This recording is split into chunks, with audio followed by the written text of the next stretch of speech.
My name is Ashley, and at 27, I found myself navigating the dynamics of a family business intertwined with marriage. Growing up, I was the sole focus of my calm, skeptical father and my vivacious, spirited mother. Their union was a harmonious blend of energies, though mom's exuberance could sometimes be overwhelming.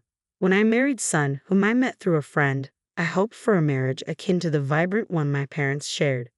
Son's family owned a renowned French restaurant chain in New York City, contrasting with my family's more modest ventures in the food industry. While dating, Son's tales of restaurant life and ambitions were captivating. However, after marriage, I grew weary of the constant comparisons between our family businesses. The discrepancy in our family's businesses became a sore point. Son's family's restaurant empire seemed to overshadow our modest endeavors. Arguments ensued, with Son and his family viewing their success as solely their own achievement, ignoring the significant contributions of Todd, Son's cousin, who had been taken in by their family after being orphaned. Todd, often referred to as a brother by Son but treated more like a servant, played a crucial role in the success of the family business. Yet he was overlooked and underappreciated. My mother-in-law, burdened by the knowledge of Todd's situation, expressed her concerns to me, unable to openly confront her husband and son. Despite their essential roles in the business, Todd and my mother-in-law remained humble and kind. Todd's competence and my mother-in-law's wisdom were evident, yet they were forced to operate under the shadow of Son's incompetence and his father's arrogance. Son's ineptitude in managing the business contrasted sharply with Todd's skillful handling of day-to-day operations. Employees respected Todd, often resisting Son's unreasonable demands. Behind the scenes, Todd and my mother-in-law worked tirelessly to salvage the business while, during a visit to my hometown, I found myself sharing my marital woes with my parents over a comforting bowl of potato soup. My mother, sipping her soup with gusto, didn't mince words. "Ashley, just get a divorce and come home." My father, though wearing a bitter smile at her bluntness, remained silent. It was too soon to entertain the idea of divorce. After all, we hadn't even been married for 6 months. Disappointed in both Judson, my husband, and my father-in-law, I found solace in the kindness of my mother-in-law and Todd. "I can't just easily get a divorce," I replied with a wry smile, knowing the complexities of my situation. But my mother, undeterred, suggested I leave Judson and join them at their pizza shop. I protested vehemently, while my father, ever the gentle soul, inquired about my troubles. As I poured out my frustrations about Judson's dismissive attitude towards me and his unwarranted suspicions of my relationship with Todd, my mother-in-law shared some revealing insights. She recounted a past incident where Judson, driven by his insecurity and rivalry with Todd, unjustly fired a female employee who had garnered Todd's admiration. My mother's animated nature, a trait she had carried since childhood, provided a welcome distraction from my troubles. I reminisced about how her vivacious personality had initially intimidated potential suitors until my father, drawn to her energy, had become her steadfast partner. Their love story, peppered with anecdotes of youthful charm, lifted my spirits. As we sat together, conversing warmly, I couldn't help but feel a glimmer of hope amidst the chaos of my marriage. My parents' unwavering support and my mother's infectious spirit reminded me that, despite the challenges, there was still light to be found in the darkness. I recalled an important matter and asked if I could bring Judson, my father-in-law, my mother-in-law, and Todd to my parents' home. It would be their first visit to my childhood home, and my mother-in-law eagerly expressed her desire to reconnect with my parents. Judson reluctantly agreed, and to my surprise, Todd, showing interest in making pizza, volunteered to join us. I suspected he wanted to ensure Judson behaved himself. My parents gladly agreed, excited to showcase the deliciousness of our pizzas. Mom, perhaps a bit too enthusiastic, exclaimed, "Of course. We'll make them realize how delicious our pizza is." I chuckled, knowing her excitement could sometimes be overwhelming. So we found ourselves at my parents' pizza shop, unaware of the brewing tension ahead. Todd, usually the peacemaker, was ready for any storm that Judson might brew. The moment Judson laid eyes on the quaint pizza shop, he couldn't help but sneer. "Still as old-fashioned as ever," he remarked, fortunate that my mother wasn't there to hear his comment. Knowing her fiery spirit, she might have banned him from the shop on the spot. Ignoring his snide remark, I led everyone inside. Mom greeted them cheerfully, welcoming them warmly. "Long time no see, Judson. Ashley has told me a lot about you, she said, her words laced with sarcasm that Judson seemed to miss entirely, much to Todd's subtle amusement. As Mom continued with her warm greetings, she turned to Todd, remarking on his appearance. "You're Todd, right? So tall and handsome. You look like a model," she exclaimed, overwhelming Todd, who offered a puzzled smile in response. Politely, he thanked her and joined the rest of the group. Meanwhile, Dad was busy preparing pizzas while Mom attempted to serve some drinks and popular side dishes. Judson, however, couldn't resist making a disparaging remark, commenting on the shop's appearance. "Build the store on your mother's old and dirty," he scoffed, displaying his usual lack of tact. My emotions churned with a mix of anger and apprehension as I watched my mother prepare drinks right in front of me. I couldn't bring myself to meet her gaze, so consumed was I by fear. Then, amidst the tension, a menacing voice sliced through the air, demanding a repetition of an earlier remark. My usually cheerful mother's tone dripped with quiet fury, sending shivers down my spine. Despite attempts from my mother-in-law and Todd to intervene, my father-in-law brazenly echoed his disrespectful sentiment, deeming both the shop and its proprietor unfit, even suggesting the risk of food poisoning. My mother, seething with rage, abandoned the drinks and retrieved a 1-liter bottle of wine, her demeanor sharp as she confronted my father-in-law, warning him of dire consequences if he continued his insults. Startled by her forcefulness, he attempted one last jab at her appearance before my mother, fueled by indignation, made a move to retaliate. With a swift intervention from my father, disaster was narrowly averted, but the damage had been done. My father-in-law and Judson, sneering in disdain, exited the shop, leaving a cloud of tension in their wake. Despite my mother's impulse to pursue them, my father and I held her back, struggling to contain her fury. Amidst the chaos, my mother-in-law and Todd offered profuse apologies, though I knew the fault lay not with them but with the condescending attitudes of my father-in-law and Judson. Their callous remarks had ignited the conflict, leaving me seething with anger and hurt.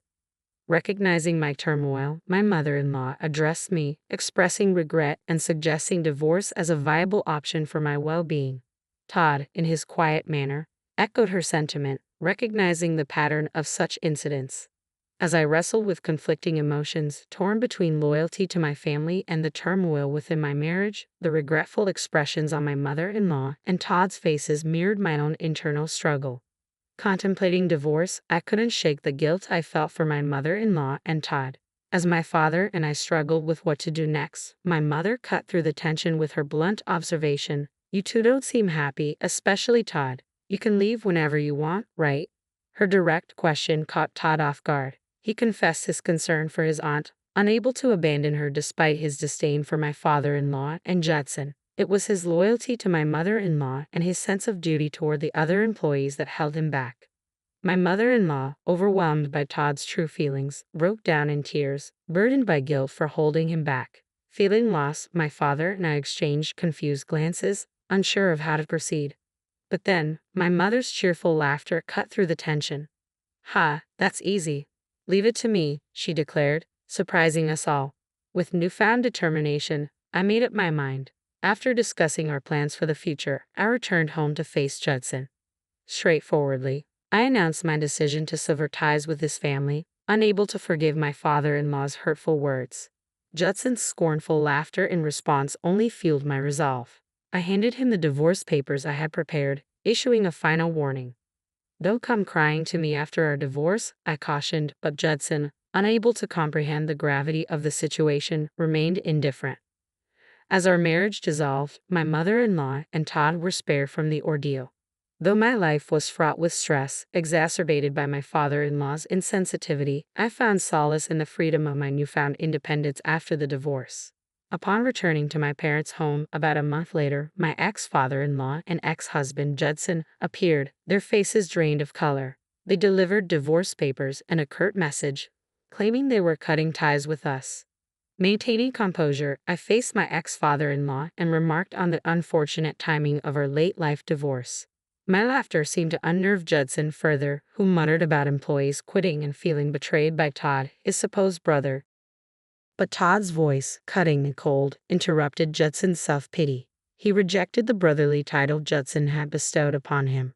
revealing he had never considered Judson as such. Suddenly, Todd emerged, stunning my ex-father-in-law and Judson.